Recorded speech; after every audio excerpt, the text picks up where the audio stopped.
এটা হচ্ছে আমার আঙ্গুর গাছ। তো আঙ্গুরের যারা শেপ দিতে পারে না বা জানে না সঠিক কীভাবে দিতে হয়, তো তাদের জন্য এটা। তো এইখান থেকে একটা ডাল উঠে এদিক দিয়ে একটা চলে গেছে, আর একটা এই পাশে চলে যাবে। এই যে এইটাকে বলে ওয়াই শেপ।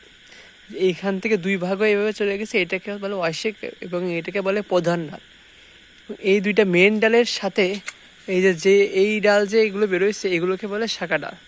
এই দুটো মেজান ডাল সাথে এই যে এইগুলো, এই যে এটা শাখা ডাল, এইটা শাখা ডাল, এই পাশে এইটা শাখা ডাল, এগুলোকে বলা হয় শাখা ডাল। তো প্রধান ডালটা এখান থেকে শুরু করে এই পর্যন্ত 2 ফিট পর্যন্ত রাখতে হবে। এরকম এটা হচ্ছে প্রধান ডালের লম্বা হবে 2 ফিট পর্যন্ত।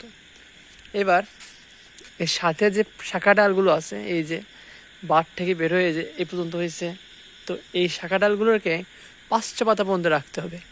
1টা 2টা 3টা 4টা 5টা, এটা 5টা পাতা শেষ। এখান থেকে আমরা কেটে দেব সবগুলো শাখা ডাল একইভাবে। 1টা 2টা 3টা 4টা 5টা, এরকম করে 5টা করে পাতা বন্ধ রেখে বাকিটা শাখা ডাল কেটে দিতে হবে। তারপর এখান থেকে আবার হবে, তখন আবার এরকম করে কেটে কেটে দিতে হবে। তাহলে এই ডালগুলো মোটা খাবার পাবে, মোটা হবে এবং এগুলো পরের বার ফল দেবে।